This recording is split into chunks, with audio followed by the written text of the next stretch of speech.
Welcome to MSc class. MSc class में आपका फिर से एक बार स्वागत है। आशा करता हूं कि आप लोग अच्छे होंगे और आपकी पढ़ाई अच्छे से चल रही होगी। ये आज साइंस का लेक्चर 2 है। जैसा कि मैंने आपको पहले ही बता चुका हूं कि मेरा ये साइंस का 25 वीडियो आने वाला है, जिसका ये लेक्चर क्या है, 2 है।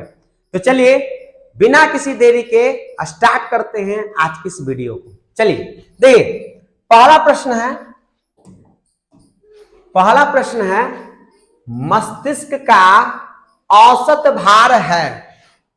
पूछा गया है कि मस्तिष्क का औसत भार कितना होता है। ये देखिए 2022 में आया हुआ प्रश्न है। तो मस्तिष्क का औसत भार होता है 1.4 केजी, यानी कि 1400 ग्राम का होता है। हालांकि 1400 ग्राम से लेकर 1500 ग्राम तक का मस्तिष्क का पूरा औसत भार होता है। आपसे एक सवाल और पूछता है कि बताइए, एक ग्रंथि है जिसको मास्टर ग्रंथि बोलते हैं, जिसका नाम है पिट्यूटरी ग्रंथि। पूछा जाएगा कि पिट्यूटरी ग्रंथि मस्तिष्क के किस हिस्से में होती है। तो याद रखिएगा कि जो पिट्यूटरी ग्रंथि है वो मस्तिष्क के आधार में होती है। कहां होती है? मस्तिष्क के आधार में। चलिए आज फटाफट क्वेश्चन को करेंगे। चलिए नेक्स्ट क्वेश्चन देखिएगा। नेक्स्ट क्वेश्चन है, देखिए चलिए नेक्स्ट क्वेश्चन को देखते हैं। नेक्स्ट क्वेश्चन है करा एक बोल्ट कहलाता है। तो एक बोल्ट क्या कहलाता है, पहले बोल्ट होता क्या है और किसका एसआई मात्रक होता है वो देख लेते हैं। देखिए करा इकाई धन आवेश को एक बिंदु से दूसरे बिंदु तक ले जाने में किए गए कार्य को उन दो बिंदुओं के बीच का क्या कहलाता है? विभवांतर कहलाता है। क्या कहलाता है? विभवांतर। यानी इकाई धन आवेश को एक बिंदु से दूसरे बिंदु तक ले जाने में जो कार्य किया जाता है उसी को हम लोग क्या कहते हैं, यानी कि दो बिंदुओं के बीच धन आवेश, इकाई धन आवेश को ले जाने में जो कार्य किया जाता है उसी को हम लोग क्या कहते हैं? विभवांतर कहते हैं। क्या कहते हैं? विभवांतर। विभवांतर बराबर दोस्त फॉर्मूला होता है, विभवांतर बराबर होता है W/Q। जहां V मतलब होता है विभवांतर, W मतलब होता है कार्य और Q मतलब होता है आवेश। कार्य का जो एसआई मात्रक होता है वो होता है जूल और आवेश का एसआई मात्रक होता है वो कूलम होता है। तो जूल बटा कूलम वो होता है किसके बराबर? वो होता है बोल्ट के बराबर। क्या होता है? बोल्ट के बराबर। तो विभवांतर का एसआई मात्रक जो होता है वो होता है बोल्ट और जूल बटा कूलम इक्वल टू क्या होता है? बोल्ट। क्योंकि करा एक बोल्ट क्या कहलाता है, तो एक बोल्ट बराबर होता है 1 जूल बटा कूलम। 1 जूल बटा कूलम। क्लियर है? देखिए फिर से बताते हैं, इकाई धन आवेश को एक बिंदु से दूसरे बिंदु तक ले जाने में जो कार्य किया जाता है उसी को हम लोग कहते हैं क्या? विभवांतर कहते हैं। विभवांतर यानी कि कार्य, विभवांतर बराबर होता है W/Q, यानी कार्य का एसआई मात्रक होता है W यानी वर्क, वर्क का एसआई मात्रक होता है जूल और आवेश का एसआई मात्रक होता है कूलम। जूल बटा कूलम इक्वल टू क्या होता है? बोल्ट। यानी कि एक बोल्ट पूछा है तो एक बोल्ट बराबर होता है 1 जूल बटा 1 कूलम। थोड़ा सा और दिया हुआ देखिए, विभवांतर को किससे मापा जाता है? बोल्ट मापी द्वारा मापा जाता है। यानी कि विभवांतर का जो एसआई मात्रक होता है वो होता है क्या? बोल्ट होता है। क्या होता है दोस्त? बोल्ट होता है। चलिए नेक्स्ट क्वेश्चन देखते हैं। चलिए नेक्स्ट क्वेश्चन देखते हैं। देखिए अगला क्वेश्चन है, कह रहा है आमीटर को विद्युत परिपथ में कैसे जोड़ा जाता है। यानी कि देखिए यही आमीटर है। आमीटर को विद्युत परिपथ में कैसे जोड़ा जाता है? तो अमीटर को विद्युत परिपथ में श्रेणी क्रम में जोड़ा जाता है। किसमें दोस्त जोड़ा जाता है? श्रेणी क्रम में। अमीटर ये मापता क्या है? तो ये विद्युत धारा को मापता है। क्या मापता है दोस्त? विद्युत धारा को। देखिए यही अमीटर ये क्या मापता है? विद्युत धारा को। क्या मापेगा? विद्युत धारा को। किस क्रम में जोड़ा जाएगा? श्रेणी क्रम में। किस क्रम में? श्रेणी क्रम में। एक सवाल और पूछता है कि बताइए वोल्ट मीटर को किस क्रम में जोड़ा जाता है? वोल्ट मीटर को समांतर क्रम में जोड़ा जाता है। किस क्रम में जोड़ा जाता है? वोल्ट मीटर को समांतर क्रम में। चलिए नेक्स्ट क्वेश्चन देखते हैं। चलिए देखिए नेक्स्ट क्वेश्चन, आपका जो नेक्स्ट क्वेश्चन है ये देखिए कह रहा है कि निम्नलिखित में से कौन सा पद विद्युत शक्ति को निरूपित नहीं करता? इनमें से कौन सा एक ऐसा फॉर्मूला है जो विद्युत शक्ति को निरूपित नहीं करता? तो सबसे पहले जान लेते हैं कि विद्युत शक्ति क्या होती है। देखिए कह रहा है किसी विद्युत परिपथ में ऊर्जा के क्षय होने की दर को क्या कहते हैं? विद्युत शक्ति कहते हैं। किसी विद्युत परिपथ में ऊर्जा के क्षय होने की दर को क्या कहते हैं हम लोग? विद्युत शक्ति कहते हैं। विद्युत शक्ति को किससे प्रदर्शित किया जाता है? P से। P मतलब होता है पावर, यानी कि विद्युत शक्ति से प्रदर्शित करते हैं। माना यदि किसी विद्युत परिपथ में t सेकंड के लिए ऊर्जा क्षय होता है और W होता है, तो विद्युत शक्ति का परिपथ का परिभाषा इसी से लिया गया है। देखिए दोस्त, इसमें आपसे हर साल सवाल इससे फॉर्मूला से बनता है और आपसे पूछ रहा कौन विद्युत शक्ति को निरूपित नहीं करता। भाई करता कौन है? देखिए बी नंबर जो है आपको विद्युत शक्ति को निरूपित नहीं करता है। इसका मैं डिटेल वीडियो विद्युत धारा में ला रहा हूं विद्युत शक्ति का, तो आप इसमें देख लीजिएगा कि ये नहीं करता। बाकी देखिए ओम के नियम से ये सब आ जाता है लगभग। ठीक है, चलिए आगे बढ़ते हैं। देखिए नेक्स्ट क्वेश्चन कह रहा है उत्तल दर्पण से बना प्रतिबिंब होता है। कह रहा उत्तल दर्पण जो है वो कैसा प्रतिबिंब बनाता है। तो देखिए उत्तल दर्पण के बारे में आप एक बात जान लीजिए कि उत्तल दर्पण का उपयोग गाड़ियों के साइड मिरर के रूप में होता है। पता है आपको गाड़ियों के साइड मिरर के रूप में उत्तल दर्पण का क्यों होता है उपयोग? उत्तल दर्पण जो है वो सीधा प्रतिबिंब बनाता है। उत्तल दर्पण कैसा प्रतिबिंब बनाएगा? सीधा प्रतिबिंब बनाएगा और छोटा प्रतिबिंब बनाता है, जिससे दूर से ही गाड़ी आराम से दिख जाती है। ठीक है, जिससे आराम से दूर की वस्तु आराम से दिख जाती है उसमें। इसलिए उत्तल दर्पण जो है छोटा प्रतिबिंब और क्या बनाता है? सीधा प्रतिबिंब बनाता है, जिसके कारण उत्तल दर्पण का उपयोग गाड़ियों के साइड मिरर के रूप में होता है। तो क्या बनाएगा प्रतिबिंब? छोटा। और सीधा को बोला जाता है क्या? काल्पनिक प्रतिबिंब। कैसा बनाएगा? काल्पनिक प्रतिबिंब। यानी कि उत्तल दर्पण से बना प्रतिबिंब कैसा होगा? काल्पनिक एवं छोटा होगा। क्या होगा? उत्तल दर्पण से बना प्रतिबिंब काल्पनिक और छोटा। चलिए, इसीलिए उत्तल दर्पण का उपयोग किसमें करते हैं? गाड़ियों के साइड मिरर के रूप में। ये बोर्ड एग्जाम पूछा गया है कि उत्तल दर्पण का उपयोग गाड़ियों के साइड मिरर के रूप में क्यों करते हैं। चलिए नेक्स्ट क्वेश्चन देखिए। आपका नेक्स्ट क्वेश्चन है, देखिए कह रहा है कि निम्नलिखित में से किस दर्पण द्वारा किसी वस्तु का वास्तविक प्रतिबिंब प्राप्त किया जा सकता है? वास्तविक प्रतिबिंब प्राप्त किया जा सकता है। अभी इससे पहले पढ़े कि काल्पनिक प्रतिबिंब और छोटा प्रतिबिंब उत्तल दर्पण द्वारा। वास्तविक प्रतिबिंब किससे प्राप्त किया जाता है? तो वास्तविक प्रतिबिंब जो है वो अवतल दर्पण से प्राप्त किया जाता है। किससे प्राप्त किया जाता है? अवतल दर्पण से वास्तविक प्रतिबिंब प्राप्त किया जाता है। चलिए नेक्स्ट क्वेश्चन। और एक बात और बता देते हैं कि अवतल दर्पण का उपयोग सौर कुकर, गाड़ियों के हेडलाइट में, डॉक्टर जो है नाक, कान, गला, मुंह आदि टॉर्च को, जो टॉर्च में रहता है शीशा, उसमें किसका उपयोग रहता है? अवतल दर्पण का उपयोग किया जाता है। हजामती दर्पण में अवतल दर्पण का उपयोग होता है। अवतल दर्पण जो होता है वो बड़ा प्रतिबिंब बनाता है और वास्तविक प्रतिबिंब बनाता है। ठीक है, इसीलिए इसका उपयोग हजामती दर्पण के रूप में देखते होंगे, गाड़ियों के हेडलाइट के रूप में देखते होंगे। ठीक है, चलिए नेक्स्ट क्वेश्चन बढ़ते हैं हम लोग दोस्त। चलिए नेक्स्ट क्वेश्चन बढ़ते हैं। देखिए अगला क्वेश्चन कह रहा है कि लेंस की क्षमता होती है, लेंस की क्षमता होती है। तो देखिए लेंस की क्षमता जो होती है वो फोकस दूरी के व्युत्क्रमानुपाती होती है। देखिए P बराबर होता है 1/f, यानी कि लेंस का जो पावर होता है वो फोकस दूरी के क्या होता है? व्युत्क्रमानुपाती होता है। लेंस की क्षमता का जो एसआई मात्रक है, जो बोर्ड बार बार आपसे पूछता है कि लेंस की क्षमता का एसआई मात्रक बताएं, तो लेंस की क्षमता का एसआई मात्रक होता है डायोप्टर। क्या होता है दोस्त? डायोप्टर होता है। देखिए कुछ और चीज है, देखिए यहां भी लिखा हुआ है कि लेंस की क्षमता का एसआई मात्रक डायोप्टर होता है। इसे डी अक्षर से दर्शाया जाता है। यदि फोकस दूरी f को मीटर में व्यक्त किया जाए तो शक्ति क्या हो जाएगी? डायोप्टर में व्यक्त किया जाता है। ठीक है, तो आपसे पूछेगा कि लेंस का क्षमता का एसआई मात्रक क्या होता है, तो लेंस का क्षमता का एसआई मात्रक क्या हो जाएगा? डायोप्टर हो जाएगा। क्या हो जाएगा? डायोप्टर हो जाएगा। चलिए नेक्स्ट क्वेश्चन देखिए, देखिएगा नेक्स्ट क्वेश्चन। आइए देखिए, ये सवाल आपको पता है कि आता ही आता है, एक आता है अपसारी लेंस और एक आता है अभिसारी लेंस।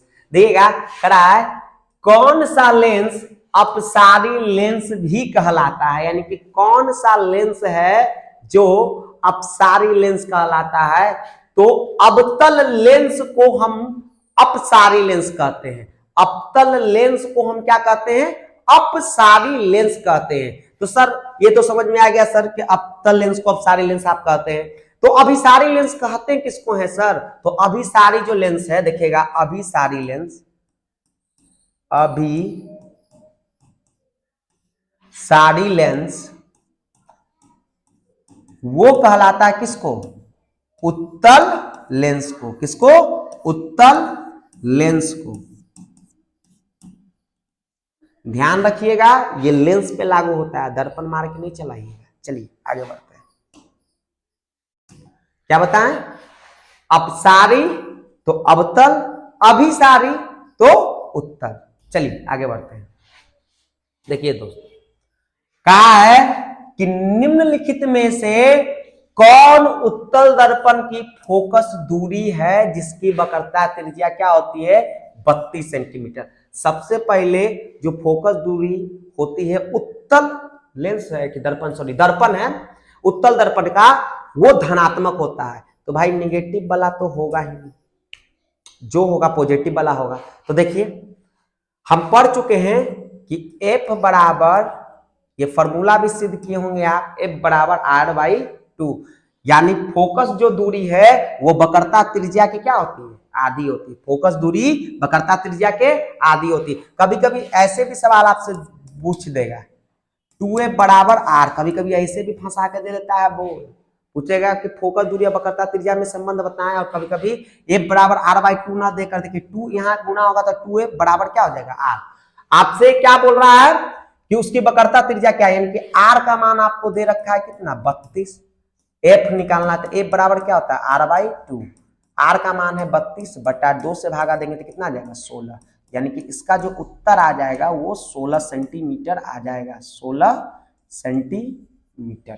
तो इसका जो उत्तर आ जाएगा वो 16 सेंटीमीटर आ जाएगा, मगर किस चीज में, प्लस में। किस चीज में, प्लस में, माइनस में नहीं। देखिए माइनस में भी दिया हुआ था। चलिए आगे बढ़ते हैं। देखिए दोस्तों आगे की ओर बढ़ते हैं। देखिए अगला जो क्वेश्चन है कह रहा है वह गोलीय दर्पण जो अंदर की तरफ वक्रित होता है क्या कहलाता है। कह रहा है वह गोलीय दर्पण जो अंदर की ओर वक्रित होता है। देखिए ये देखिए अवतल दर्पण में देखिएगा, पिक्चर से देखिए अंदर की ओर वक्रित है। कहां वक्रित है दोस्त, अंदर की ओर वक्रित है। कहां वक्रित है, अंदर की ओर वक्रित है। तो ये कहलाएगा क्या, अवतल दर्पण। क्या कहलाएगा, अवतल दर्पण। पूछेगा कि वह गोलीय दर्पण जो अंदर की ओर वक्रित होता है, कहां तक, अंदर की ओर, तो वो क्या कहलाएगा, अवतल दर्पण। देखिए पिक्चर में आपको दिख रहा होगा, देखिए अंदर की ओर वक्रित है, किधर वक्रित है, अंदर की ओर, तो क्या कहलाएगा, अवतल दर्पण। तो सर उत्तल दर्पण के लिए क्या बोलेंगे, कहेगा वह गोलीय दर्पण जो बाहर की ओर वक्रित होता है। कहां होता है दोस्त, बाहर की ओर, उसे कौन सा दर्पण कहेंगे, तो उसे हम लोग कहेंगे उत्तल दर्पण। क्या कहेंगे दोस्त, उत्तल दर्पण। अंदर की ओर वक्रित रहेगा तो अवतल दर्पण, और बाहर की ओर वक्रित रहेगा तो क्या कह लेंगे, उत्तल दर्पण। चलिए नेक्स्ट क्वेश्चन देखते हैं हम लोग।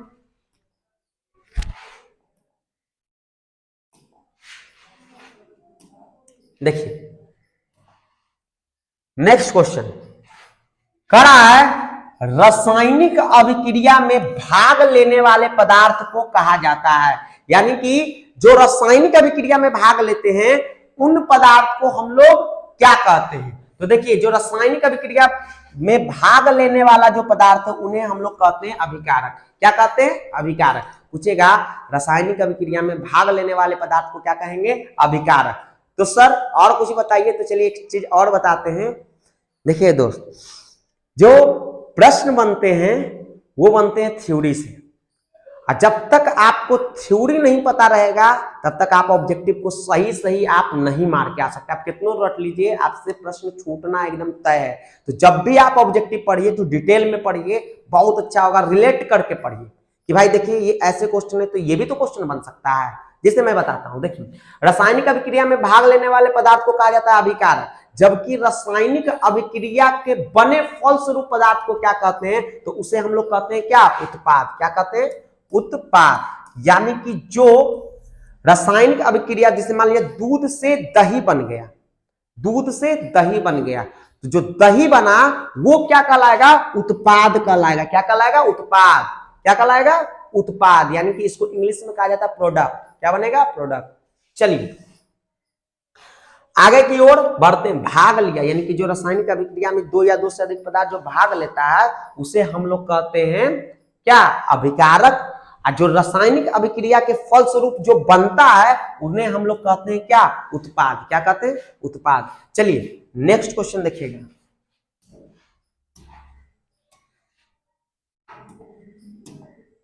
देखिए करा है जिंक तथा सल्फ्यूरिक अम्ल के बीच अभिक्रिया से निम्नलिखित में से कौन सा गैस निकलता है। देखिए 2020 में आया हुआ सवाल है। करा जिंक जब सल्फ्यूरिक अम्ल से अभिक्रिया करेगा तो कौन सा गैस मुक्त होगा। आपको हम पिछले वीडियो में बताए थे दोस्त कि जब भी कोई धातु किसी अम्ल से अभिक्रिया करेगा, ध्यान से सुनिएगा, कि जब भी कोई धातु किसी अम्ल से अभिक्रिया करेगा तो वो कौन सा गैस मुक्त करेगा, हाइड्रोजन गैस। कौन सा गैस मुक्त करेगा दोस्त, हाइड्रोजन गैस मुक्त करेगा। जब भी कोई धातु किसी अम्ल से अभिक्रिया करेगा तो कौन सा गैस मुक्त करेगा, हाइड्रोजन गैस मुक्त करेगा। बताए थे ना। देखिए जिंक कौन क्या है, जिंक जो है Zn क्या है, धातु है। सल्फ्यूरिक क्या है, एसिड है यानी कि अम्ल है। धातु जब अम्ल से अभिक्रिया करेगा तो कौन सा गैस मुक्त करेगा, हाइड्रोजन गैस मुक्त करेगा। चलिए नेक्स्ट क्वेश्चन देखिए। नेक्स्ट क्वेश्चन भाई साहब, देखिए नेक्स्ट क्वेश्चन है। देखिए करा है रासायनिक अभिक्रिया के दौरान किसी पदार्थ में ऑक्सीजन का ह्रास कहलाता है। देखिए 2019 में फर्स्ट शिफ्ट में आया हुआ सवाल है कि जो रासायनिक अभिक्रिया होती है उसमें किसी पदार्थ का ऑक्सीजन का ह्रास यानी ऑक्सीजन का बाहर निकलना, ऑक्सीजन का बाहर निकलना क्या कहलाता है, तो उसको हम लोग बोलते हैं अपचयन अभिक्रिया। क्या कहते हैं, अपचयन अभिक्रिया। अगर यही सवाल ये रहता कि रासायनिक अभिक्रिया के दौरान किसी पदार्थ में ऑक्सीजन का जुड़ना, ध्यान से सुनिएगा, ऑक्सीजन का ह्रास कहलाएगा अपचयन अभिक्रिया। जबकि ऑक्सीजन जब जुड़ेगा, ध्यान से सुन रहे हैं, ऑक्सीजन जब जुड़ेगा तो इसको कहते हैं हम लोग क्या, उपचयन अभिक्रिया। क्या कहेंगे, उपचयन अभिक्रिया। बच्चा यही कंफ्यूज होता, खूब रट्टा मारता है। ऑक्सीजन का हटना कहलाएगा क्या भाई, अपचयन अभिक्रिया, और ऑक्सीजन का जुड़ना क्या कहलाएगा, उपचयन अभिक्रिया। यही बच्चा कंफ्यूज करके मार के एग्जाम में चला जाता है। चलिए आइए देखिए नेक्स्ट सवाल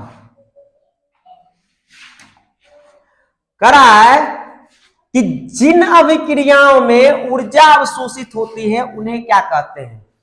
ऊर्जा नहीं होगा दोस्त, ऊर्जा नहीं होगा, यहाँ क्या कहलाता है, उष्मा का अवशोषण होता है।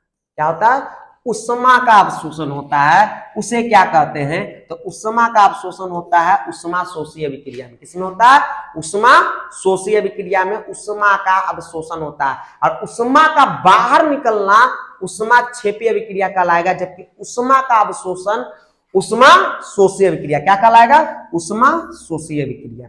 तो इसका जो राइट आंसर हो जाएगा वो हो जाएगा उष्मा शोषी अभिक्रिया। उष्मा का बाहर निकलना उष्मा क्षेपी अभिक्रिया होता है, जबकि उष्मा का अवशोषण होना वो कहलाएगा उष्मा शोषी अभिक्रिया। चलिए नेक्स्ट क्वेश्चन देखते हैं।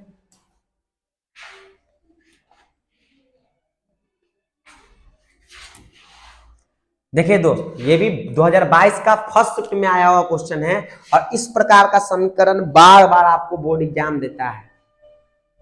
तो चलिए देखिए कैसे इसको करिएगा सॉल्व। मगर दोस्त एक के चीज है कि आप लोग वीडियो को शेयर नहीं करते हैं। आपके लिए बेस्ट प्रश्न चुन के लाते हैं और आपको मैं गारंटी दे रहा हूं कि मेरा 25 वीडियो देखने के बाद एक भी साइंस का प्रश्न आप, चाहे वो न्यूमेरिकल का आए या थ्योरी का आए, कुछ भी आए, आप छोड़कर नहीं आने वाले बोर्ड एग्जाम में। 40 में 40 मारिएगा, ये सोनू सर का गारंटी है। बस आप मेरे इन प्रश्नों को अच्छे से देख लीजिए, मेरे थ्योरी को समझ लीजिए, आपका 40 में 40 आना निश्चित है। क्योंकि जो मैंने ये सीरीज शुरू किया है ये 2024 के एग्जाम ओरिएंटेड है, यानी समझिए कि आपके लिए एक ब्रह्मास्त्र है। देखिए ये देखिए CaO plus H2 sorry CaO plus H2O जुड़ा तो बना लिया क्या, CaOH का हॉल्टवाइड। तो ये कौन सा विक्रिया है? देखिए आपको हम बताए थे मोती बिखरा हुआ था, क्या था? मोती बिखरा हुआ, और क्या हो गया? मोती क्या हो गया? समटा गया, यानी कि माला का रूप लिया, यानी कि बिखरा हुआ था, समटा गया। ये कहलाता है क्या? संयोजन अभिक्रिया। क्या कहलाता है दोस्त? संयोजन अभिक्रिया। मोती बिखरा हुआ था, समटा गया, एक हो गया सब दोनों मोती, क्या कहलाएगा? संयोजन अभिक्रिया। क्या कहलाएगा? संयोजन अभिक्रिया। चलिए नेक्स्ट, एक रहेगा, एक समीकरण यानी कि एक रहेगा कोई प्रोडक्ट, अब बिखर जाएगा तो उसको कहते हैं हम लोग वियोजन अभिक्रिया। वियोजनीय अभिक्रिया को हम लोग कहते हैं अपघटन अभिक्रिया। चलिए करा है विद्युत आवेश का एसआई मात्रक क्या होता है? विद्युत आवेश का एसआई मात्रक देखिए 2019 में भी आया है, 2021 में भी आया, 2019 के सेकेंड शिफ्ट में और 21 के फर्स्ट शिफ्ट में। तो देखिए विद्युत आवेश का एसआई मात्रक आपको पहले ही बता दिए थे कि क्या होता है? कूलम होता है। क्या होता है? कूलम। आवेश का एसआई मात्रक क्या होता है? कूलम। आवेश पॉजिटिव भी होता है और क्या होता है? नेगेटिव भी होता है। आवेश पॉजिटिव भी होता है और नेगेटिव भी होता है, यानी कि धनात्मक भी होता है और ऋणात्मक भी होता है। और आवेश का एसआई मात्रक क्या होता है? कूलम होता है। चलिए नेक्स्ट सवाल की ओर बढ़ते हैं। चलिए नेक्स्ट सवाल है, ध्यान से सुनिएगा। अगला क्वेश्चन करा है कुटपाद किसमें पाया जाता है? देखिए 2016 का फर्स्ट शिफ्ट में पूछा गया क्वेश्चन है कि बताइए कुटपाद किसमें पाया जाता है? जो कुटपाद पाया जाता है वो किसमें पाया जाता है? अमीबा में। किसमें पाया जाता है? अमीबा में। तो इसका राइट आंसर हो जाएगा क्या? अमीबा। देखिए करा कुटपाद का उपयोग गतिशीलता और अंतर्ग्रहण हेतु किया जाता है। वे प्रायः अमीबा में पाए जाते हैं, यानी कि कुटपाद किसमें पाया जाता है? अमीबा में। कुटपाद का उपयोग क्या करता है अमीबा? गतिशीलता और अंतर्ग्रहण करने हेतु। ये देखिए अमीबा का ये पिक्चर है। क्या है? अमीबा का पिक्चर है। ठीक है दोस्त, क्लियर? आइए देखिए कह रहा है क्या? ऑक्सीजन है। देखिए कह रहा है ऑक्सीजन है, तो ऑक्सीजन जो है, ऑक्सीजन एक प्रकार का क्या है? हार्मोन है। ऑक्सीजन क्या है? एक प्रकार का हार्मोन है। और कैसा हार्मोन है? तो ये पादप हार्मोन है। कैसा हार्मोन है? पादप। चलिए आपको मैं बताता हूं कि पादप हार्मोन कौन कौन होते हैं। तो देखिए कह रहा है पौधे में मुख्यतः 5 प्रकार के हार्मोन पाए जाते हैं। वह देखिए कौन कौन है? एक ऑक्सीजन हो गया, जिब्रेलिक हो गया, जिब्रेलिक अम्ल, साइटोकाइनिन हो गया, इथाइलिन हो गया और एब्सिक अम्ल हो गया। देखिए कौन कौन है? 5 प्रकार के पादप हार्मोन होते हैं। ऑक्सीजन, जिब्रेलिक अम्ल, साइटोकाइनिन, इथाइलिन और एब्सिक अम्ल। पूछेगा पौधे में कितने प्रकार के हार्मोन होते हैं? तो मुख्यतः 5 प्रकार के होते हैं। ऑक्सीजन, जिब्रेलिक, साइटोकाइनिन, इथाइलिन और एब्सिक अम्ल। भाई ये बहुत इंपॉर्टेंट क्वेश्चन है आपके एग्जाम के लिए। आपसे पूछा जाता है कि पादप हार्मोन कौन कौन से हैं, तो प्लीज ये पादप हार्मोन पांचों के पांचों आप याद रखिएगा। देखिए दोस्त अभी के युग में क्या है कि आपको अपडेट रहना बहुत जरूरी है, क्योंकि देखते हैं कि पहले कोई अटैची यानी कि सूटकेस लेके आता था तो उसको बोलते थे कि भाई बाबू साहब आ रहे हैं, मगर अब जो सूटकेस लेके आ रहा है उसको कहते हैं हम लोग क्या कि भाई चश्मा वाला है। तो जीवन में अपडेट होना बहुत जरूरी है आपके लिए, और आप नए नए प्रश्न का अध्ययन कीजिए। पुराने प्रश्न के साथ साथ आपको नए प्रश्न का भी अध्ययन करना जरूरी है, क्योंकि अब जो बिहार बोर्ड जो है वो नए नए प्रश्न हर साल बदल बदल के अब पूछ रहा है। तो प्लीज आप नए नए प्रश्न को अध्ययन करें। और सबसे बड़ी बात, शॉर्टकट मारने से काम नहीं चलेगा, आपको पूरा सिलेबस खत्म करना है। पूरा एक बार सिलेबस खत्म कर लीजिए ना, कैसा भी क्वेश्चन पूछो उखाड़ फेंकिएगा। हमेशा याद रखिए कि साइंस पढ़िए एनसीईआरटी से, एनसीईआरटी से पढ़िए, आपका बहुत भलाई होगा। सारा का सारा डिट्टो क्वेश्चन मिलेगा एनसीईआरटी से। चलिए आगे बढ़ते हैं। देखिए अगला क्वेश्चन कह रहा है कोचिंग, उभयलिंग जीव है। क्या है? उभयलिंग जीव है। तो उभयलिंग जीव जो है वो केचुआ है। उभयलिंग जीव कौन है? केचुआ। उभयलिंग यानी कि जिसका दो लिंग है, यानी कि क्या है? केचुआ है। चलिए नेक्स्ट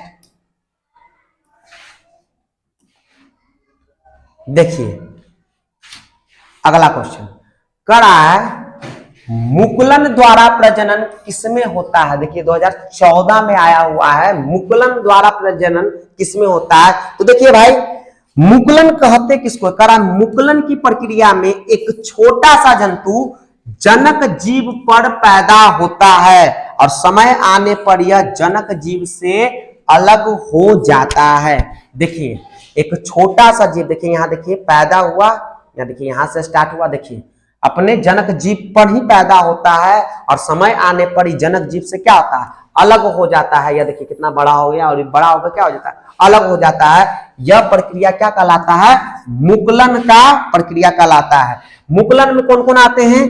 ईस्ट आता है और हाइड्रा आता है। पूछेगा मुकुलन विधि द्वारा, मुकुलन विधि द्वारा जनन कौन करते हैं? तो एक करता है आपका ईस्ट और दूसरा करता है आपका क्या? हाइड्रा।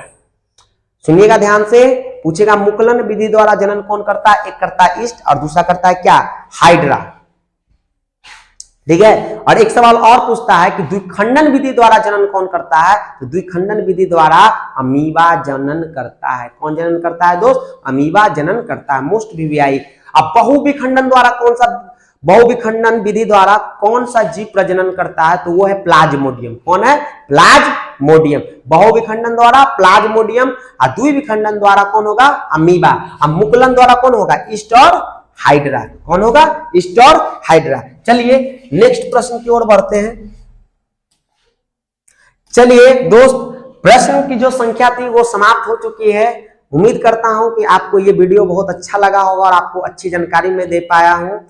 तो आप हमारे वीडियो को लाइक और सब्सक्राइब और शेयर जरूर करते रहें। चलिए मिलते हैं नेक्स्ट वीडियो में। जय हिंद।